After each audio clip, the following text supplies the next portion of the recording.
Nabitawan ni Celine ang hawak niyang pregnancy test kit at umalingaw-ngaw ang tunog ng pagbasag nito sa tahimik na sala. Hindi dahil sa gulat, kundi dahil sa pagkadurog ng kanyang puso nang makita niya ang kanyang asawang si Rico, na walang kahihiyang nakikipaghalikan sa isang babaeng pamilyar sa kanya, si Hailey, ang sekretarya nito. Para bang huminto ang ikot ng mundo ni Celine. Ang gabing iyon ay dapat sanang puno ng selebrasyon. Nakahanda na ang paboritong kare-kare ni Rico sa mesa. Nakasuot siya ng pulang bestida na regalo nito noong nakaraang anibersaryo.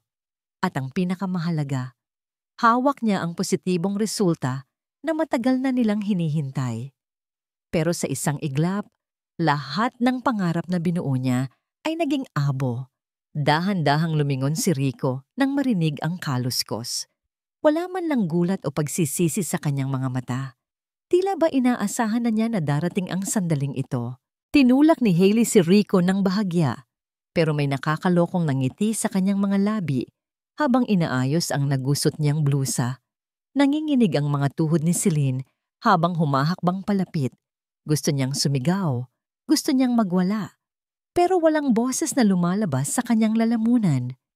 Tanging ang panginginig ng kanyang mga kamay ang nagpapahayag ng kanyang nararamdaman. Rico.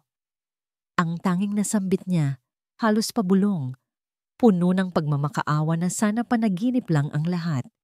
Tumingin si Rico sa kanya, diretso sa mata, pero parang ibang tao ang kaharap ni Celine.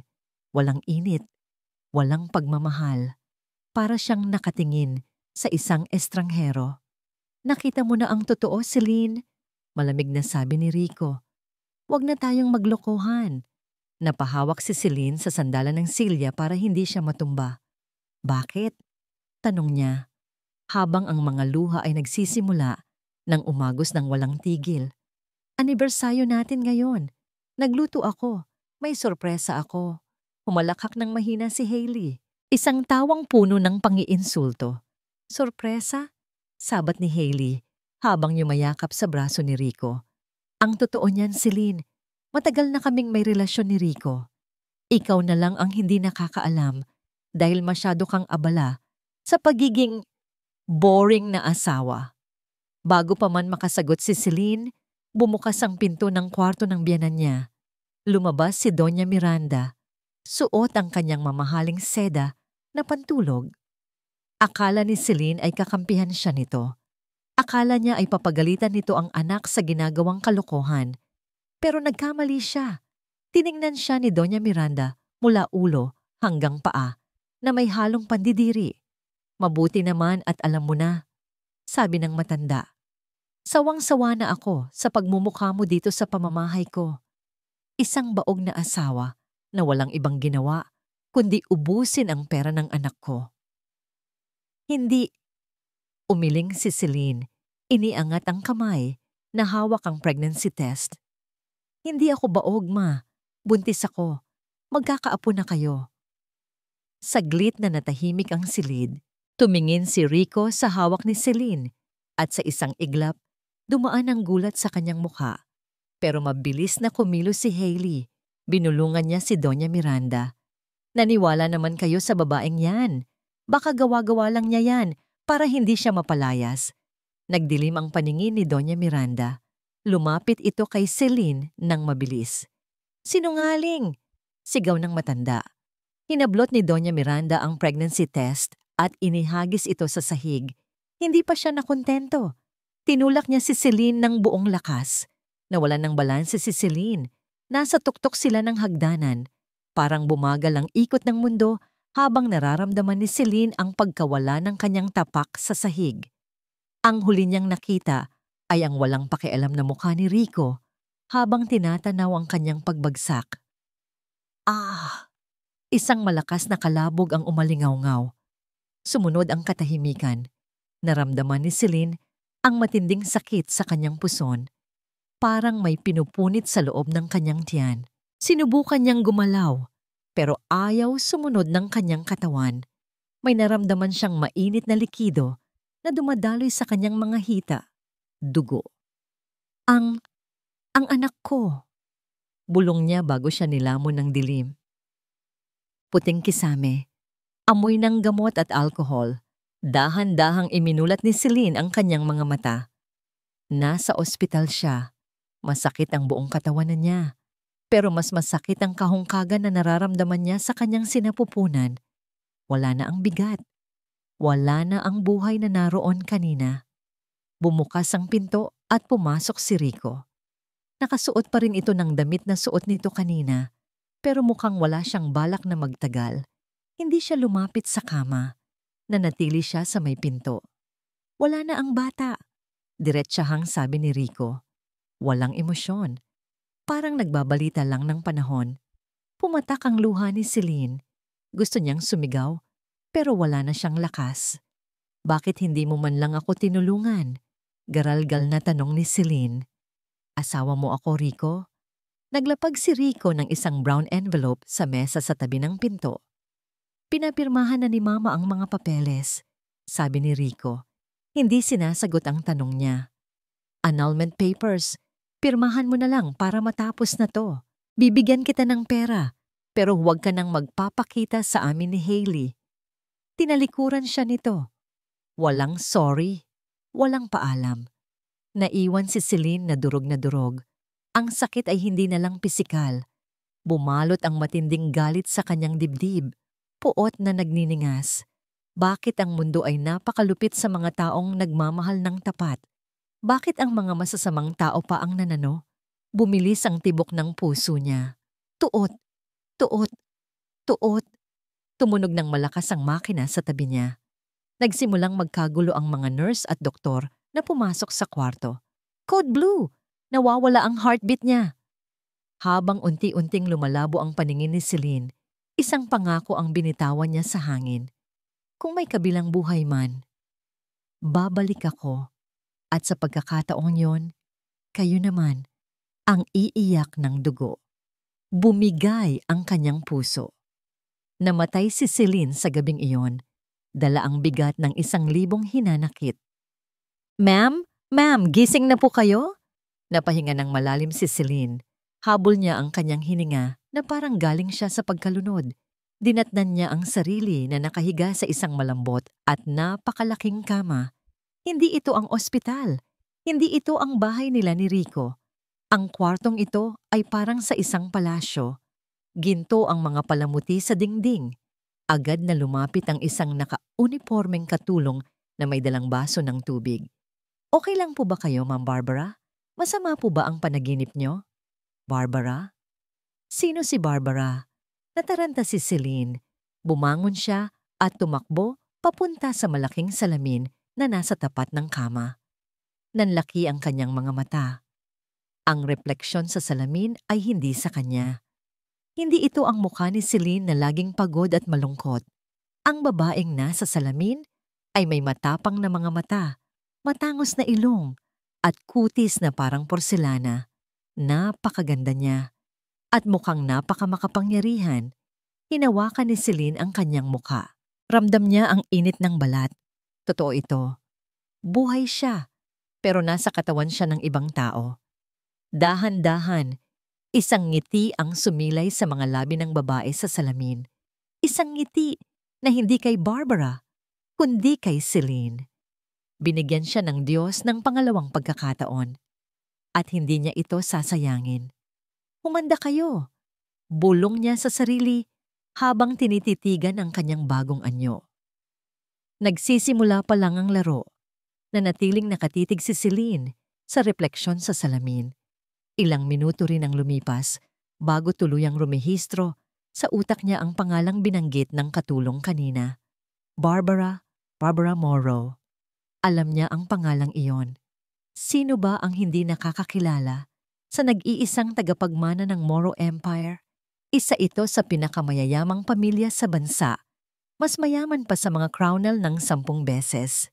Ayon sa mga balita, nakoma si Barbara matapos ang isang car accident sa Europe. 3 buwan na ang nakakaraan. At ngayon, nandito siya. Ang kaluluwa ni Celine na puno ng galit. Nasa loob ng katawan ng babaeng nasa tuktok ng mundo. Ma'am Barbara? Muling kumatok ang katulong. Pumasok ito na may dalang isang iPad. Tumawag po ang sekretary niyo. Tinatanong kung tutuloy pa kayo sa grand launch ng Crownell Group ngayong gabi.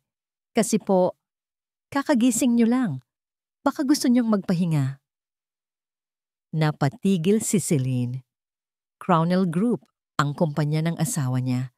Ang kumpanyang pinaghirapan din niyang tulungan nung nagsisimula pa lang sila, pero inangkin ni Rico at ng pamilya nito ng buo. Ngayong gabi pala ang launch ng bago nilang proyekto. Ang proyektong ipinagpalit ni Rico sa buhay ng mag-ina niya. Isang mapait na ngiti ang gumuhit sa mga labi ni Celine o ni Barbara ngayon. Tadhana nga naman, hindi siya pinaghihintay. Humarap siya sa katulong. Itinaas niya ang kanyang noo, ginagaya ang tikas na nakikita niya sa mga magazine tungkol kay Barbara.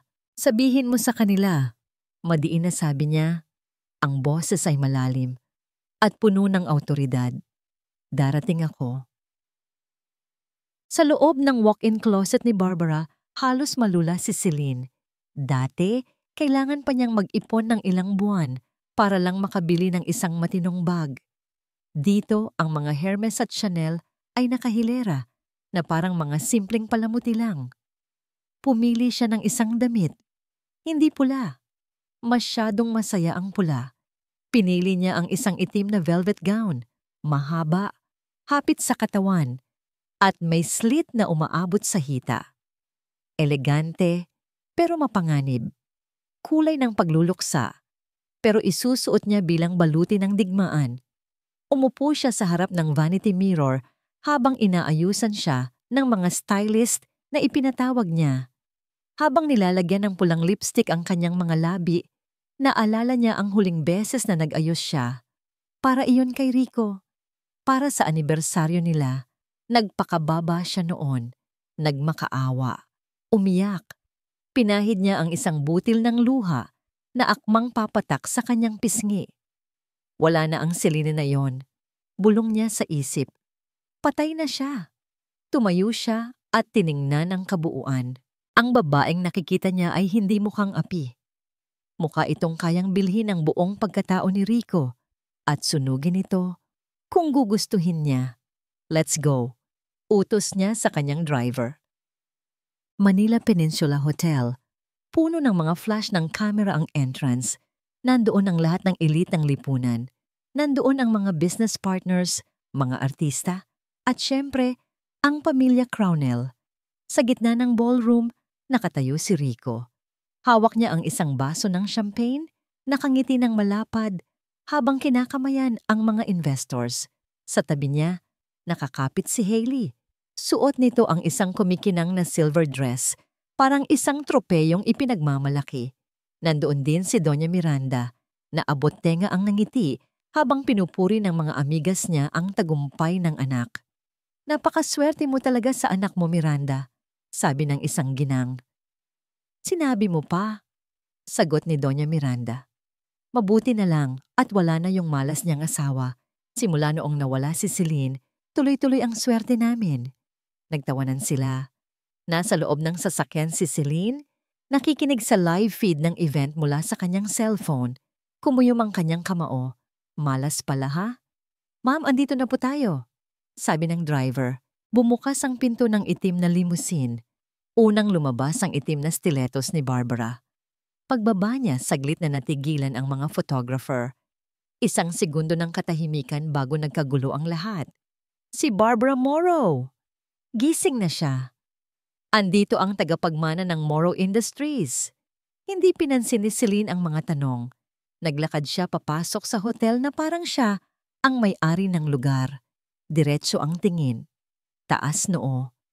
Pagpasok niya sa ballroom, unti-unting humina ang musika at ang daldalan ng mga tao. Ang atensyon ng lahat ay lumipat sa entrada. Nahati ang dagat ng mga tao habang naglalakad siya sa gitna. Sa dulo ng red carpet na patigil si Rico, sa gitna ng kanyang talumpati. Nalaglag ang panga ni Hailey, maging si Doña Miranda ay napahawak sa kanyang perlas na kwintas. Walang inaasahan na dadalo ang isang Morrow sa event ng mga Crownell. Masyadong mataas ang antas ng mga Moro para sa kanila. Pero higit pa sa status, may kakaibang aura ang babaeng papalapit. Tumigil si Celine ilang hakbang mula kay Rico. Ang bango ng kanyang mamahaling pabango ay humalo sa hangin. Tinitigan niya si Rico. Ang lalaking minahal niya. Ang lalaking pumatay sa kanya. Ngumiti siya. Isang nangiting hindi umaabot sa mata. "Congratulations, Mr. Crownell," bati niya. Ang boses niya ay malamig, parang yelo. "Narinig ko ang tungkol sa tagumpay mo." Natameme si Rico. Parang may kung anong kuryente ang dumaloy sa katawan niya nang marinig ang boses na yon. Iba ang tono, pero ang paraan ng pagbigkas, pamilyar. "Miss Morrow," nauutal na sagot ni Rico. "Isang karangalan na nandito kayo." Iniabot ni Rico ang kanyang kamay para makipagkamay. Tinanggap ito ni Celine, pero sa halip na simpleng kamay lang, hinigpitan niya ang hawak. Madiin, masakit. Lumapit siya ng bahagya, sapat lang para maamoy ni Rico ang kanyang hininga. Tinitigan niya ito, diretso sa mata. Ang parehong titig na ibinigay ni Celine nung gabing itulak siya sa hagdan. "Sabi nila, nasa huli ang pagsisisi, Mr. Crownell," bulong ni Celine, gamit ang boses ni Barbara. "Handa ka na bang singilin ng tadhana?" Nabitawan ni Rico ang hawak niyang baso ng champagne. Crash! Nagbasag ang kristal sa sahig, kasabay ng pamumutla ng mukha ni Rico habang nakatingin sa mga mata ng babaeng nasa harap niya. Dahil sa isang saglit, hindi si Barbara Morrow ang nakita niya. Nakita niya ang multo ng kanyang namatay na asawa. Kinabukasan, hindi nag-aksaya ng panahon si Barbara. Nakaupo siya sa kanyang opisina sa tuktok ng Morrow Tower, nakatanaw sa city skyline. Sa harap niya, nakaupo si Rico. Mukha itong kinakabahan. Panay ang punas ng pawis sa noo kahit na napakalakas ng aircon sa kwarto. Ang Rico na kilala ni Celine noon ay laging kalmado at mayabang. Pero sa harap ng kapangyarihan ng pamilya Morrow, isa lang siyang maliit na isda sa dagat. 500 million pesos, panimula ni Barbara habang nilalaro ang isang mamahaling ballpen sa kanyang mga daliri. Iyan ang investment na kailangan mo para hindi bumagsak ang Crownell Group matapos umatras ang mga main investors nyo kagabi. Napalunok si Rico. "Yes, Miss Morrow. At sisiguraduhin ko na sa loob ng 1 taon." "I don't need your promises, Rico," putol ni Barbara. Tumayo siya at dahan-dahang lumakad palapit sa lalaki. Amoy na amoy niya ang takot nito. "Bibigyan kita ng pondo," sabi ni Barbara. Yumuko siya ng kaunti para magkatapat ang mukha nila. "Pero sa isang kondisyon, gusto ko ng full access sa lahat ng files ng kumpanya mo. At gusto ko, ako ang masusunod sa lahat ng desisyon." Nag-alangan si Rico. "Pero, Miss Morrow, parang ibinigay ko na rin sa inyo ang kumpanya ko niyan." Ngumiti si Barbara ng matamis. "Take it or leave it. Balita ko, baon na kayo sa utang." Napapikit si Rico. Wala siyang choice. "Deal," mahinang sagot nito. Sa loob-loob ni Celine, humahalakhak siya. "Napakadali mo palang bilhin, Rico." Hapon na nang magdesisyon si Barbara na bisitahin ang opisina ng Crownell Group para inspeksyonin ang kanyang investment. Pagpasok pa lang niya sa lobby, agad na nagyuukuan ang mga empleyado. Pero may isang pamilyar na boses ang umalingaw-ngaw. "Ano ba?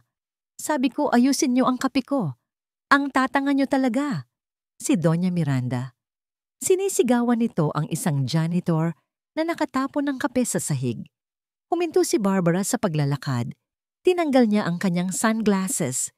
Lumapit siya sa matanda. "Excuse me," bati ni Barbara. "Is there a problem here?" Napalingon si Doña Miranda. Agad na nagbago ang itsura nito nang makita si Barbara. Mula sa pagiging dragon, naging maamong tupa. "Oh, Miss Morrow!" bati ni Doña Miranda, sabay beso sa hangin. "Wala naman. Itong mga katulong kasi. Tatanga-tanga. By the way, ako ang mommy ni Rico. Tita Miranda na lang." Tinitigan lang siya ni Barbara.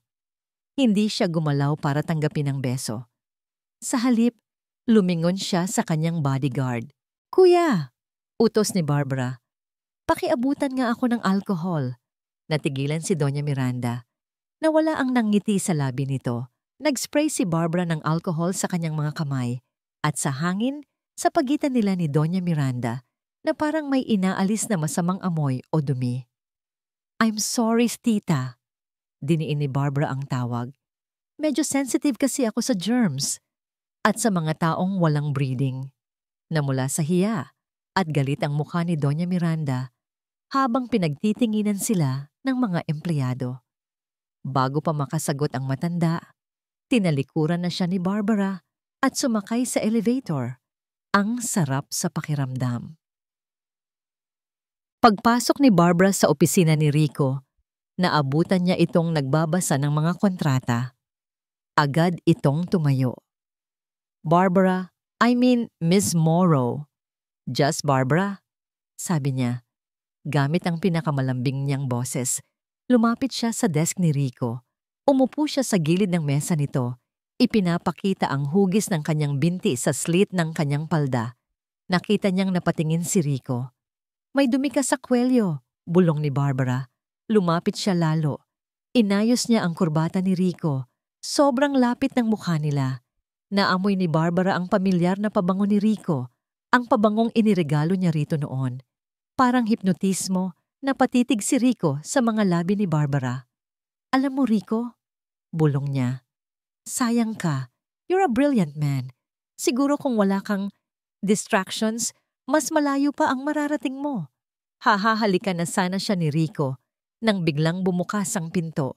"Blag! Rico!" Pumasok si Hailey. Nanlilisik ang mga mata. "Anong ginagawa ng babaeng yan dito?" Sigaw ni Hailey. Hindi gumalaw si Barbara. Nanatili siyang nakaupo sa mesa, kalmado at nakangiti ng mapang-asar. "Hailey, lumabas ka," madiing utos ni Rico. "Ako pa ang pinalalabas mo?" Nag-hysterical na si Hailey. Susugurin sana niya si Barbara, pero mabilis na humarang si Rico. "Guard!" sigaw ni Rico sa intercom. Sa harap ng gulat na si Hailey, hinawakan siya ng 2 security guard. "Bitawan niyo ako. Girlfriend ako ng boss niyo," sigaw ni Hailey habang kinakaladkad palabas. Tumingin si Hailey kay Barbara. Nakita niya ang nangiti ng tagumpay sa mukha nito. Nang makalabas si Hailey at ang mga guard, napahawak si Rico sa kanyang sentido. "I'm so sorry, Barbara." Hingi ng paumanhin ni Rico. She's crazy." Tumayo si Barbara at tinapik ang balikat ni Rico. "It's okay. Naiintindihan ko. Mahirap talaga kapag cheap ang mga nakakasama mo." Sagot niya. "I'll wait here. Kumuha ka muna ng tubig. Mukhang stress ka na." Tumango si Rico at lumabas saglit para kausapin ang sekretary niya. Naiwan si Barbara sa loob ng opisina. Agad na nagbago ang aura niya. Mula sa pagiging mapang-akit, naging mabilis at alerto ang kanyang mga kilos. Ito ang pagkakataon niya. Pumunta siya sa likod ng desk ni Rico. Sinubukan niyang buksan ang mga drawer. Nakalak ang isa sa ibaba. Sinubukan niya ang birthday ni Hailey.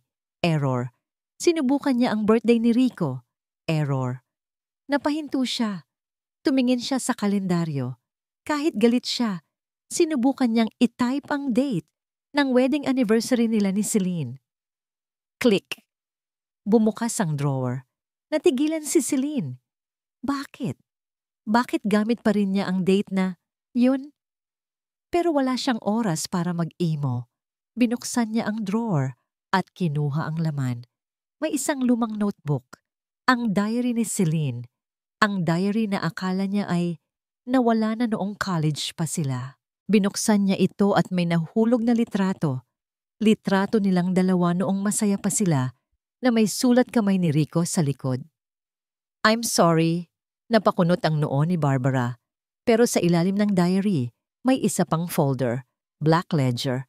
Binuksan niya ito at nanlaki ang kanyang mga mata. Bank transfers. Milyon-milyong piso ang inililipat mula sa kumpanya papunta sa isang private account. at ang pangalan ng account holder, Miranda Crownell at Hailey Soberano. Napasinghap si Barbara, ninanakawan ng sariling ina at kabit si Rico. Ang kumpanyang pinatay nila si Celine para makuha ay unti-unti rin nilang pinapatay dahil sa kasakiman. Narinig niya ang mga yapak pabalik sa pinto. Mabilis na isinilid ni Barbara ang diary at ang ledger sa kanyang malaking Hermes bag. Isinara niya ang drawer, saktong pagbukas ng pinto. Pumasok si Rico, may dalang kape. "Sorry sa paghihintay," sabi nito. Humarap si Barbara at ngumiti. Pero sa pagkakataong ito, totoo ang napumuong ngiti niya. Ngiti ng isang mangangaso na nahuli na ang kanyang biktima.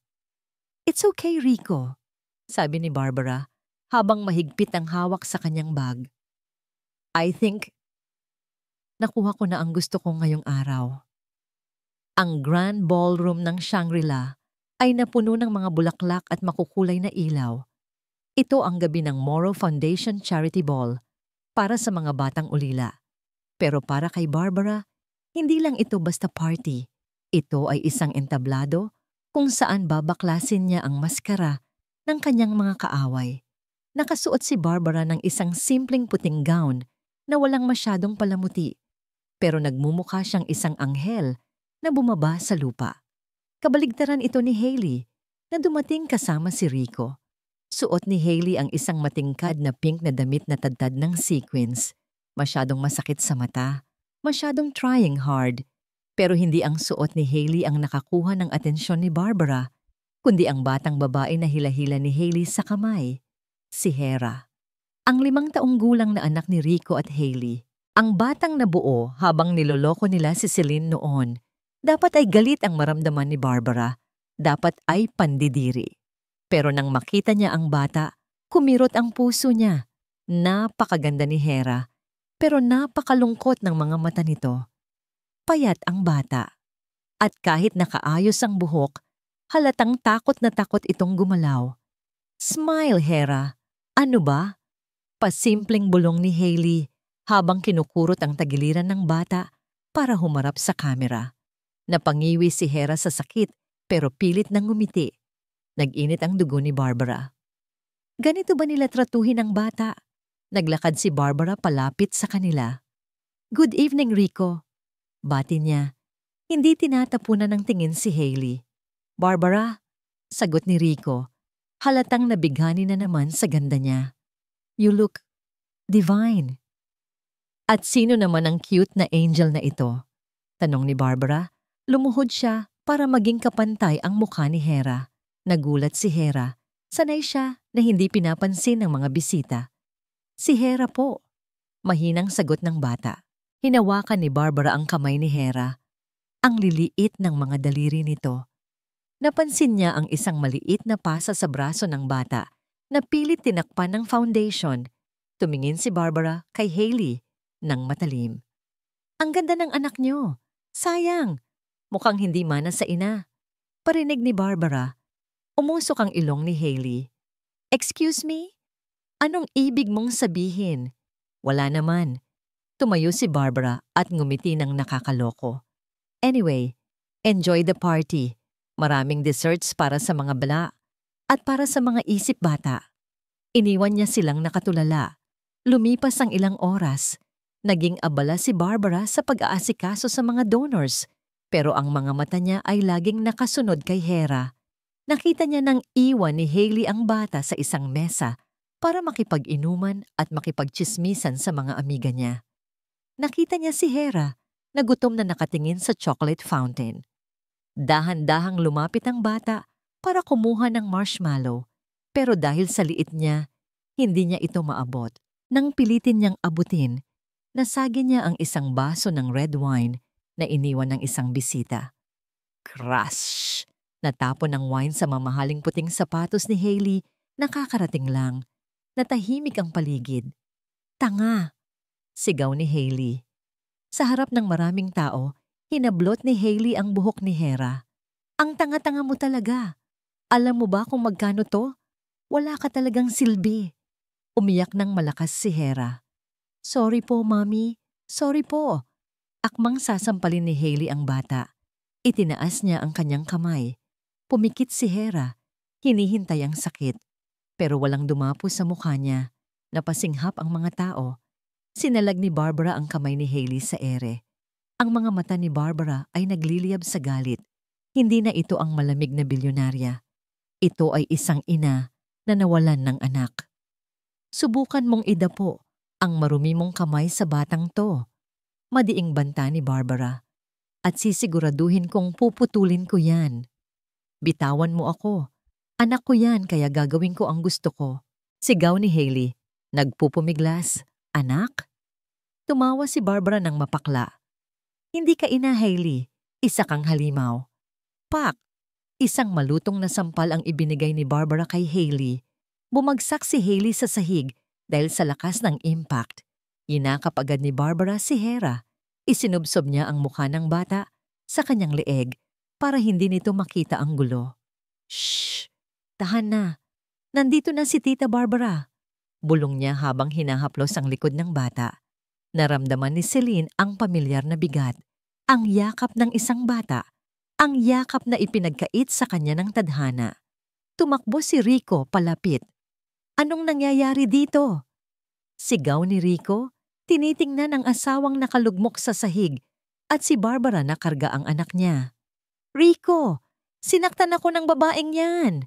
Sumbong ni Hailey, nagpapa-victim. Tumingin si Rico kay Barbara, naghihintay ng paliwanag. Pero iba ang nakita niya.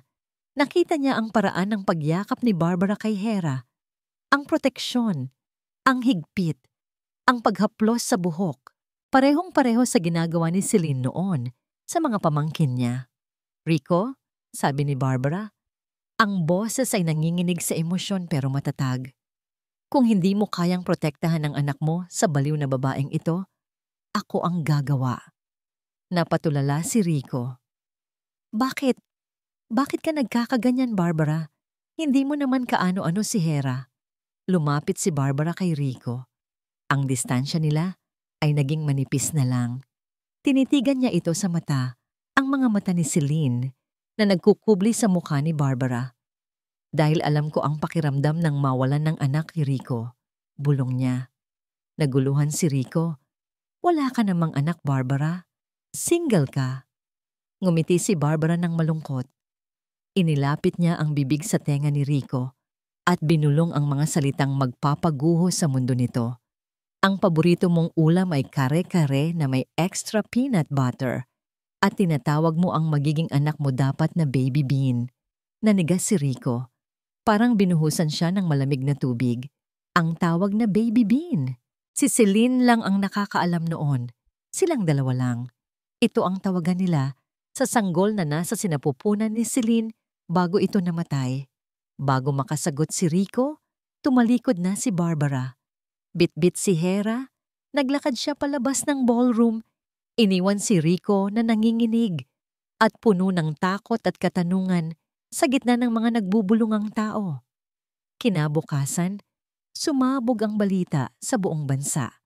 Hindi dahil sa iskandalo sa charity ball, kundi dahil sa isang expose na inilabas ng Moro Media Group.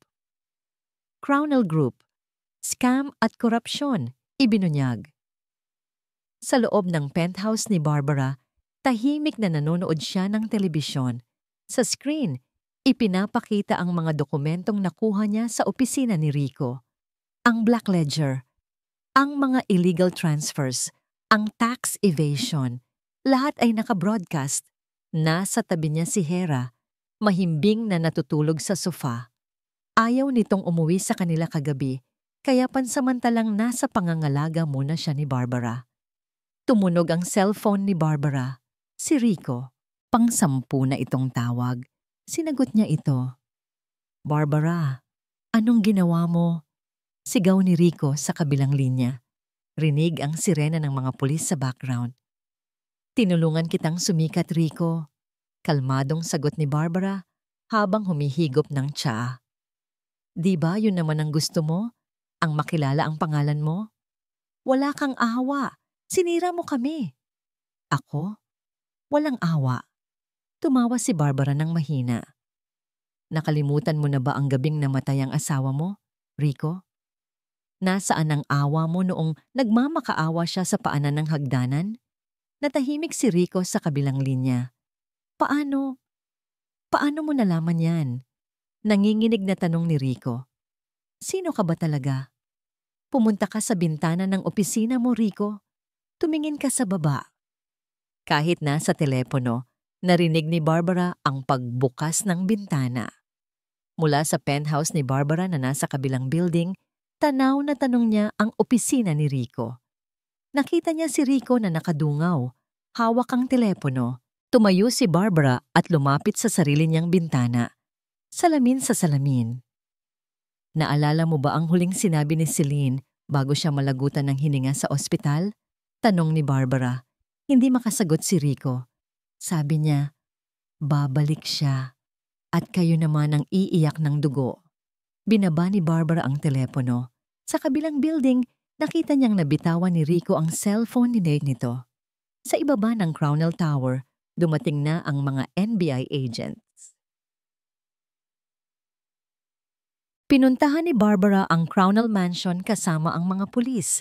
May warrant of arrest para kay Hailey at Doña Miranda dahil sa kasong qualified theft at fraud, batay sa ebidensyang nakuha niya. Pero may isa pa siyang alas. Sa tulong ng mga private investigator na binayaran ni Barbara, gamit ang yaman ng mga Moro, nahanap nila ang pharmacist na binayaran ni Hailey noon. Ang pharmacist na nagbenta ng gamot na pampalaglag na hinalo ni Hailey sa inumin ni Celine ilang linggo bago ang aksidente sa hagdan. Kaya pala mahina na daang kapit ng bata noon pa man. Pagpasok nila sa mansyon, naabutan nila si Hailey na nag-iimpake ng mga alahas. Hailey Soberano, inaaresto ka namin sa salang qualified theft at frustrated murder, sabi ng hepe ng pulisya. Murder? Wala akong pinatay. Tili ni Hailey habang pinupusasan. Lumapit si Barbara. Wala nga, sabi ni Barbara. Pero pinatay mo ang anak ko. Natigilan si Hailey. Tumingin siya kay Barbara na may halong pagtataka. Anak? Mo? Hindi sumagot si Barbara. Samantala, sa isang sulok, nakaupo si Doña Miranda sa kanyang wheelchair. Hawak nito ang dibdib. Namumutla ang matanda. Nang makita niya si Barbara, sinubukan niyang magsalita. Tulungan mo kami. Miss Morrow, parang awa mo na. Lumuhod si Barbara sa harap ng biyenan niya noon. Tita Miranda, malambing na sabi ni Barbara, naalala niyo ba noong nagmamakaawa si Celine sa inyo? Noong tinulak niyo siya sa hagdan? Nanlaki ang mga mata ni Doña Miranda. Ikaw si... Ako nga, bulong ni Barbara, ang malas na asawa. Napahawak si Doña Miranda sa dibdib niya. Inatake ito sa puso dahil sa sobrang gulat at takot. Nagkagulo ang mga medik. Tumayo si Barbara at pinagpag ang kanyang damit. Wala siyang naramdamang awa. Tumingin siya sa labas ng bintana kung saan nakaparada ang police car na sakay si Rico. Nakatingin si Rico sa kanya. Ang mga mata nito ay puno ng luha at pagsisisi. Binigkas ng bibig ni Rico ang pangalang, Celine! Tumangulang si Barbara ng bahagya. Tapos na. Bumagsak ang pamilya Crownell. Nasa kulungan sina Rico at Hailey. Nasa ospital si Doña Miranda at malamang ay hindi na makakalakad pa. Nasa kanya ang lahat ng ari-arian nila. At higit sa lahat, nasa kanya si Hera. Pero habang pinapanood niya ang pag-alis ng mga sasakyan ng pulis, hinawakan ni Barbara ang kanyang dibdib. Bakit hindi siya masaya? Bakit ang bigat pa rin? Akala niya, ang paghihiganti ang gamot sa sugat niya. Pero parang naglagay lang siya ng band-aid sa isang hiwa na kailangan palang tahiin. Tumingin siya sa langit. Kulay abo ang ulap. Uuwi na siya kay Hera. Dahil sa ngayon, ang batang iyon na lang ang tanging liwanag sa madilim niyang mundo. Mabilis lumipas ang panahon. 6 na taon. 6 na taon na ang nakalipas mula nang bumagsak ang Crownell Group. 6 na taon na ring si Barbara, ang tumatayong ina ni Hera. Nasa garden si Barbara. Pinagmamasdan ang 2 anyos na si Hera na naglalaro kasama ang aso nila. Napakaganda ni Hera. Nakuha nito ang matangos na ilong ni Rico at ang kutis ni Hailey. Pero sa kilos at pananamit, isa na itong ganap na mini Barbara. Matalino, sopistikada, pero malamig. Hera, anak, halika na. Magmemeryenda na. Tawag ni Barbara. Lumapit si Hera, pero hindi ito tumakbo o ngumiti. Naglakad ito ng tuwid, chin up, parang isang prinsesa na tinuruan ng tamang etiquette. Salamat, Mommy Barbara, sabi ni Hera sa formal na tono. Umupo sila sa garden table habang kumakain ng sandwich. Napansin ni Barbara ang pasa sa braso ni Hera. Anong nangyari dyan? Tanong ni Barbara, agad na nag-aalala. May nang-away ba sa'yo sa school? Hindi sumagot si Hera. Patuloy lang ito sa pagkain. Hera, kinakausap kita. Binitawan ni Hera ang tinidor. Tumingin ito kay Barbara ng walang emosyon. May kaklase po akong sinabing ampon lang ako, sabi ni Hera. Kaya tinulak ko siya sa putikan. Sabi mo, Mommy, huwag tayong papayag na apihin tayo. Sabi mo, kailangan nating lumaban para hindi tayo tapakan. Natigilan si Barbara. Parang may bumara sa lalamunan niya. Oo, tinuruan niya si Hera na maging matapang. Tinuruan niya itong huwag magpaapi dahil ayaw niyang matulad ito sa kanya noon. Isang Celine na laging umiiyak. Pero ngayon, nakikita niya ang resulta. Isang batang babae na walang takot manakit ng iba para protektahan ang sarili. Isang batang puno ng galit. Hera, mahinang sabi ni Barbara. Hindi iyon ang ibig kong sabihin. Hindi tayo nananakit ng kapwa. Pero yun ang ginawa mo sa kanila, di ba? Sagot ni Hera. Nanlaki ang mga mata ni Barbara. Alam ko po ang nangyari kay Daddy Rico at kay Tita Hailey, patuloy ni Hera. Diretso ang tingin. Narinig ko ang mga kwento ng maids. Ipinakulong mo sila kasi sinaktan ka nila. Kaya dapat lang nasaktan ko rin ang mga umaaway sa akin. Di ba, Mommy? Justice yun. Nanginig ang mga kamay ni Barbara. Ang salitang justice na nanggagaling sa bibig ng isang bata. Napakapait pakinggan. Nakita niya ang sarili niya kay Hera. Hindi si Celine, kundi si Barbara. Ang Barbara na nilamon ng paghihiganti. Ang Barbara na pumatay sa nanay ng batang ito, si Hailey, kahit pa masama ito, at nagpakulong sa ama nito. Sa kagustuhan niyang iligtas si Hera mula sa kalupitan ng mundo, siya mismo ang nagturo dito kung paano maging malupit. Mommy, are you crying? Tanong ni Hera. Biglang nag-iba ang tono. May halong takot. Hinawakan ni Barbara ang pisngi ni Hera. Mali ako, anak, bulong ni Barbara habang tumutulo ang luha. Mali ang tinuro ko sa'yo. Bakit po? Natalo ba tayo? Umiling si Barbara. Hindi, Hera. Nanalo tayo. Pero sa pagkapanalo natin, nawala ang puso natin. Niyakap niya si Hera ng mahigpit. Sa gabing iyon, hindi makatulog si Barbara. Bumalot sa kanya ang matinding pagsisisi. Ang 6 na taon ng tagumpay ay 6 na taon din ng kadiliman. Mayaman siya, makapangyarihan, at kinakatakutan. Pero tuwing titingin siya sa salamin, hindi na niya makita si Celine. Wala na ang babaeng marunong magmahal at magpatawad. Naging halimaw na rin siya. At ang mas masakit, ginagawa niyang halimaw ang nag-iisang taong mahalaga sa kanya. Kailangan niyang itamama ito. Bago pa tuluyang mawala ang kaluluwa ni Hera, kailangan niyang harapin ang nakaraan. Sa huling pagkakataon, kinuha niya ang cellphone at tinawagan ng abogado niya. Attorney, sabi ni Barbara, basag ang boses. Ihanda mo ang sasakyan bukas. Pupunta tayo sa New Bilibid Prison. Mabigat ang hangin sa loob ng visiting area ng kulungan. Amoy kalawang, pawis at lungkot. Nakaupo si Barbara sa harap ng isang glass partition. Hinihintay niya ang paglabas ng bilanggo. Ilang sandali pa, bumukas ang pinto sa kabila. Pumasok ang isang lalaking payat, ubani ng buhok at malalim ang mga mata. Halos hindi na makilala ni Barbara si Rico. Ang dating arogante at makisig na CEO ay mukha ng matandang pulubi. Nang makita ni Rico si Barbara, natigilan ito. Dahan-dahan itong umupo sa kabilang panig ng salamin. Kinuha nito ang telepono. Kinuha rin ni Barbara ang sa kanya. "Barbara," garalgal ang boses ni Rico. "Anong ginagawa mo dito? Nandito ka ba para pagtawanan ako ulit?" Tinitigan siya ni Barbara. Hinahanap niya ang galit sa puso niya. Pero wala na.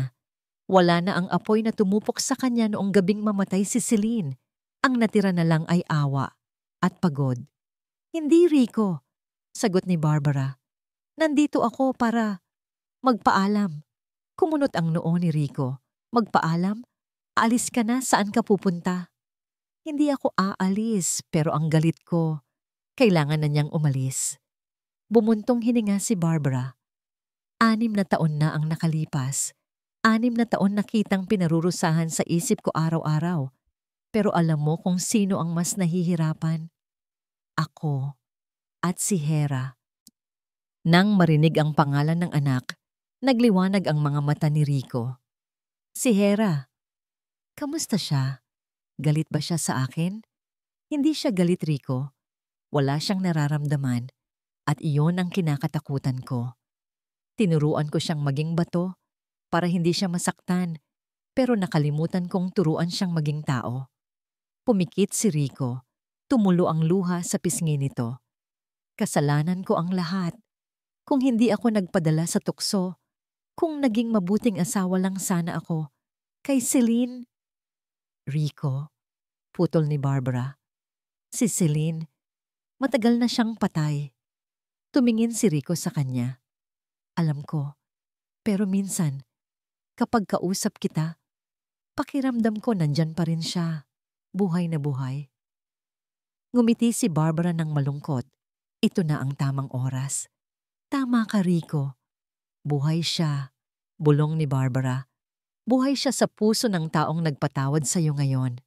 Nanlaki ang mga mata ni Rico. Naintindihan niya ang ibig sabihin ni Barbara. Hindi man diretsahang sinabi, naramdaman ng puso niya ang katotohanan.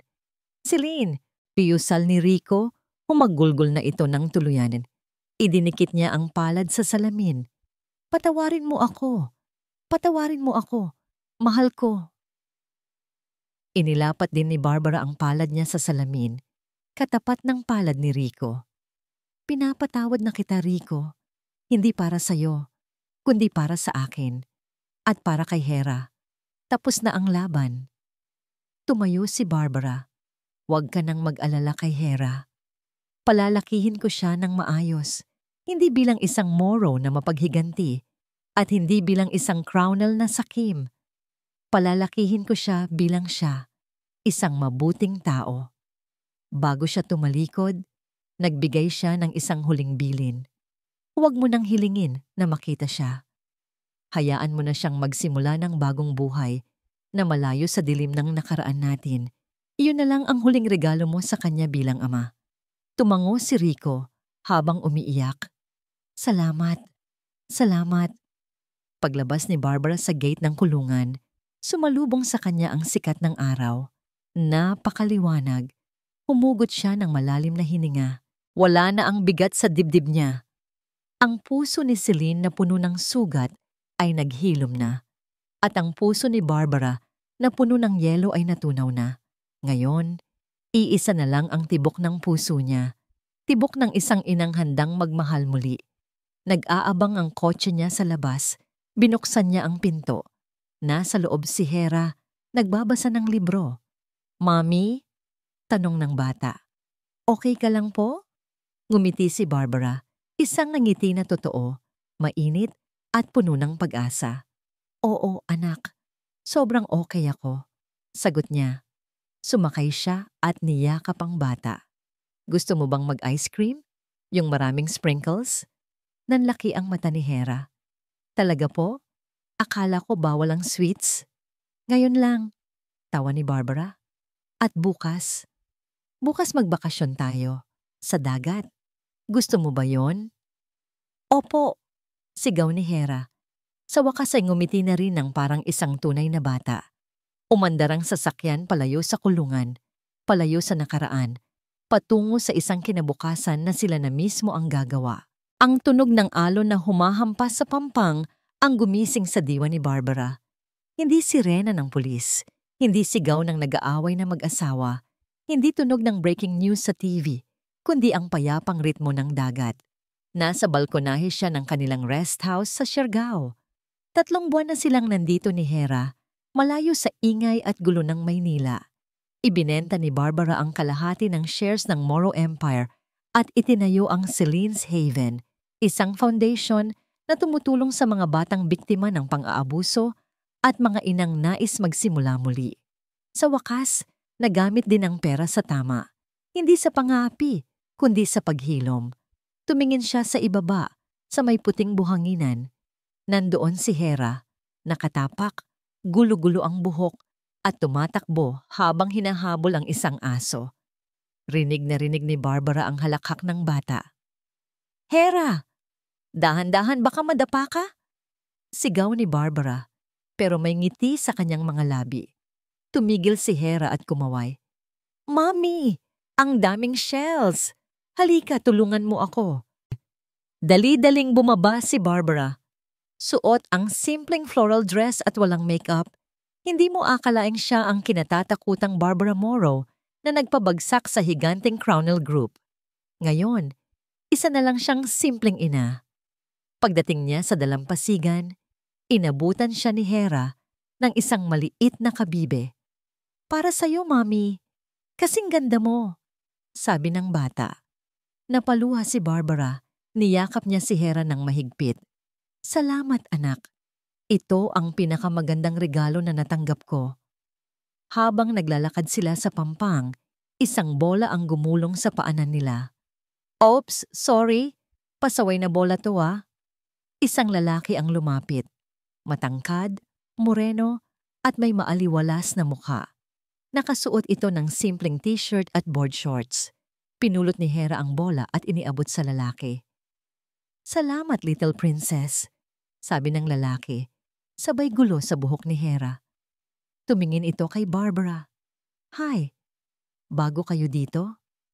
Ngayon ko lang kayo nakita sa resort. Oo, sagot ni Barbara. Nagpapahinga lang. Mabuti yan. Ako nga pala si Gabriel, pakilala ng lalaki. Inilahad nito ang kamay. May-ari ako ng surf shop dyan sa kabilang kanto. Kung gusto niyong matutong mag-surf, libre na. Para sa magagandang binibini. Tinitigan ni Barbara ang kamay ni Gabriel. Dati, ang bawat kamay na inaabot sa kanya ay may kapalit. May hidden agenda. Pero sa mga mata ni Gabriel, wala siyang nakikitang mali siya. Wala ring pagkilala. Hindi nito alam na bilyonarya siya. Para dito, isa lang siyang babaeng nagbabakasyon. Tinanggap ni Barbara ang kamay nito. Ako si Barbara. Pakilala niya. At sa unang pagkakataon, hindi mabigat sa dibdib ang banggitin ang pangalang iyon. Nice to meet you, Barbara. Sana makita ko kayo ulit. Ngumiti si Gabriel bago tumakbo, pabalik sa mga kaibigan nito. Mami, crush ka niya, tukso ni Hera. Tumawa si Barbara. Ikaw talaga. Bata ka pa. Kung ano-ano na ang alam mo. Umupo sila sa buhanginan habang papalubog ang araw. Kulay kahel at lila ang langit. Humugot ng malalim ng hininga si Barbara. Naalala niya ang gabing namatay si Celine. Ang gabing puno ng sakit, dugo at sumpa. Akala niya noon, ang paghihiganti ang tanging paraan para magkaroon ng saysay ang kamatayan niya. Pero mali siya. Ang tunay na hustisya ay hindi ang makitang nagdurusa ang mga nanakit sa'yo. Ang tunay na hustisya ay ang pagbibigay sa sarili ng karapatang maging masaya muli sa kabila ng lahat ng nangyari. Humarap siya sa dagat. Pumikit. Celine, bulong niya sa kanyang isip. Tapos na ang laban. Nakabayad na sila. At napatawad ko na ang sarili ko. Naramdaman niya ang hangin na humaplos sa kanyang mukha, parang isang yakap mula sa kabilang buhay. Magpahinga ka na. Ako na ang bahala kay Hera. Ako na ang bahala sa buhay na ito. Pagdilat niya, wala na ang bigat. Wala na ang multo ng nakaraan. Tanging ang kinabukasan na lang ang nakikita niya. Kasing lawak at kasing ganda ng karagatan sa kanyang harapan. Mami, uwi na tayo. Gutom na ako. Yaya ni Hera. Tumayo si Barbara at pinagpag ang buhangin sa kanyang damit. Hinawakan niya ang kamay ng kanyang anak. Tara na, sagot niya. Ipagluluto kita ng paborito natin. Naglakad sila palayo sa pampang. Iniwan ang mga yapak sa buhanginan na unti-unting binubura ng alon, isang pagtatapos at isang napakagandang simula.